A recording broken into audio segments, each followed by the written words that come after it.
gonna take some time too. Got some brush I gotta clean up. I want to get free time, but while I have the free time right now, I want to get saw sharpened. Chain's pretty worn out, like severely worn out. So I don't really worry too much about how I sharpen these. But this is how I sharpen them. There's a line on the top. I just stick the file in my Milwaukee grinder or my drill. And then I usually run it up here to as close as I can get it. And then I go with the tooth.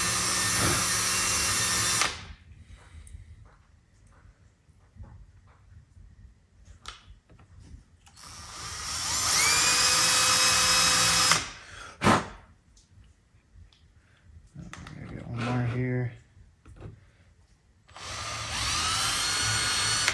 Push down and into it. Run it around, same line. I push down and into it. Just like that. That's how I know it's working.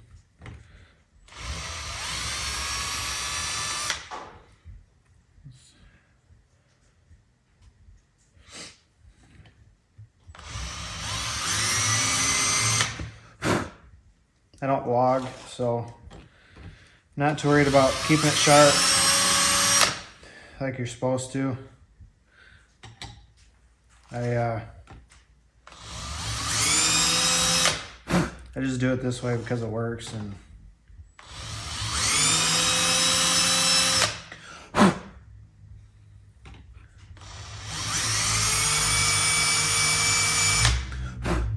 makes pretty quick work. You just gotta make sure you don't take off too much. Like the difference between these teeth are like, this one is huge. This one, not so much, not so much.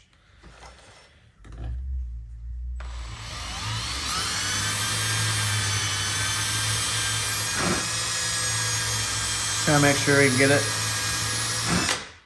where the tooth is pointed right here.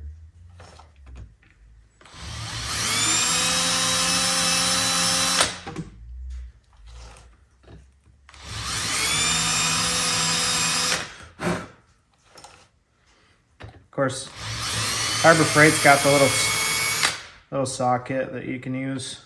You know, you take your chain off and stick it on there. I don't want to take my chain off. This works just as good. If I was going to be cutting wood every day professionally or selling it, I would. I'd take the time. Cut a lot of wood with this saw. Back when I had my wood boiler, same chain. The only thing I had done with this chain was I had a length taken off. As long as that's pointed, that's all we care about.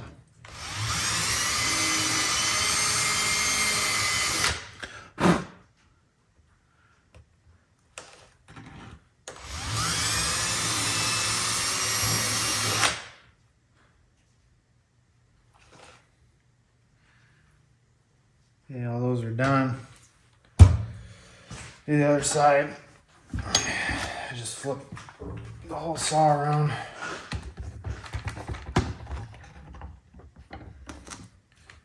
Stick it tight on the bar.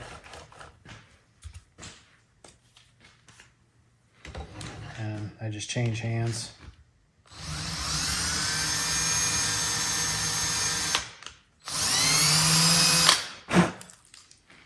I cut into it so that it pulls it down instead of trying to push it up.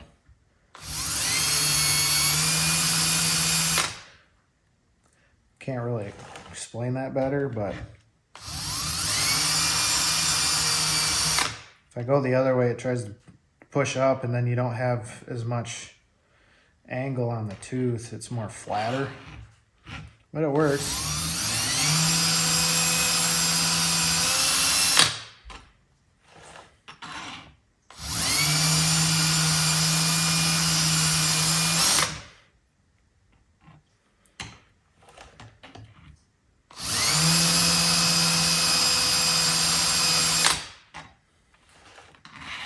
Like I said, this one's getting old. if you look at that tooth right there, there's not much of the line left. Not much there. This one isn't even the same direction.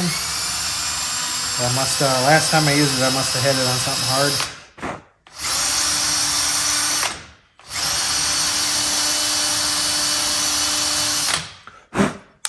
A nice point.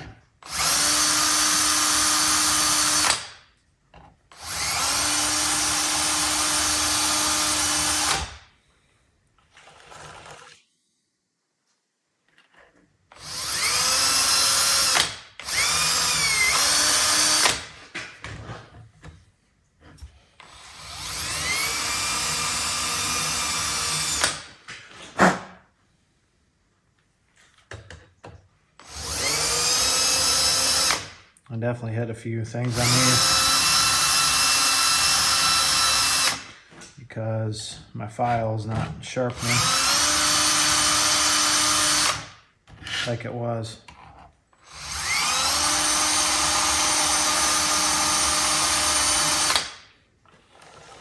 I think you got a couple more to go.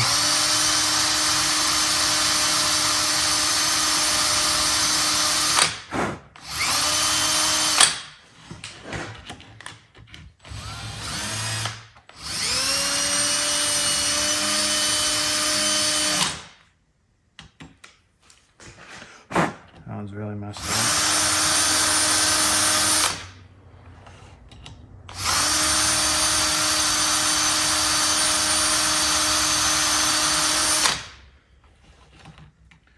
And this is the last one right here.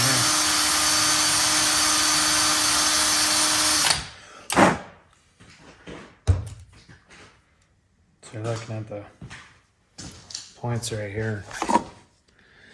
Hopefully there's no camera. You're looking for that nice sharp edge. Looking for that to be nice. And then we want the tops to be straight. And you can kind of see the line I'm talking about. That's when we know chain's getting pretty rough. If you look at some of these, if I can get my camera to cooperate here. See this one? So it comes around. There's a little bit of life in some of these. I say chain's not perfect, but then if you look at this one right here, this one's been sharpened way less than this side. A lot less. So as long as these are still straight, now I just got to check it, get the rakers down, make sure they're all even. You take this little depth gauge, you set it on top of your two teeth, leave your raker exposed, and you take a file, just go over it a few times, and move on down to the next one. And we just keep going, just like that.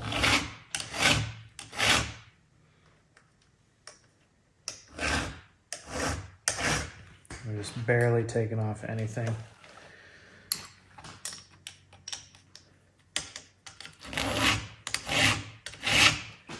That one we took off quite a bit. Nothing on that one. Nothing on that one. And just the purpose of this is so your raker's actually what's touching the wood, keeping it above so far that your tooth only cuts so much wood at one time. If these aren't the same distance above the tooth, it's gonna grab a lot and then not enough, a lot, not enough. You just want a consistent cut. And that's why I don't really care too much. I don't really care too much when I sharpen my mine with a round file, because it's never off that much.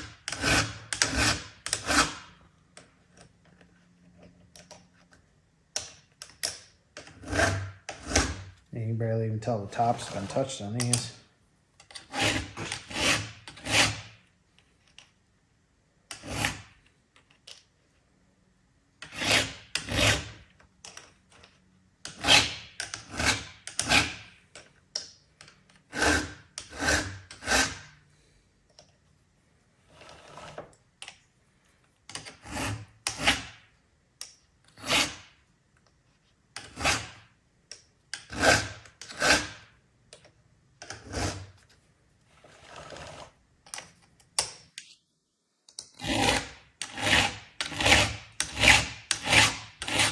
That one is a lot.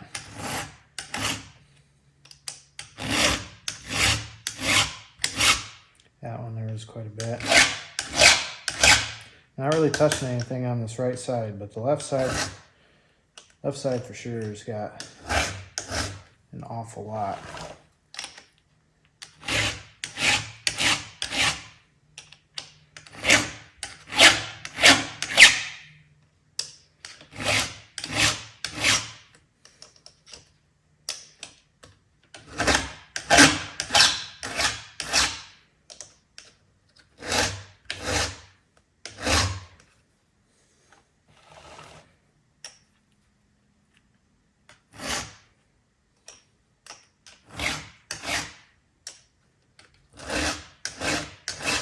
Like I said, I'm not a professional. I just like doing it this way because it's easy and I'm not really losing any money because I got enough money out of the saw. It's the same chain. I just put gas and oil in it, sharpen it here and there, and then tighten the chain up.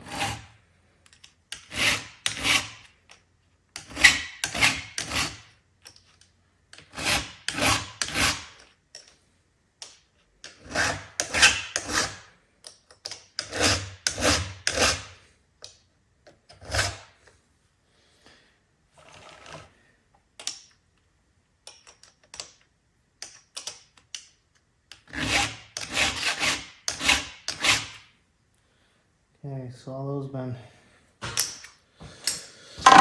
those been touched up. Camera back around here.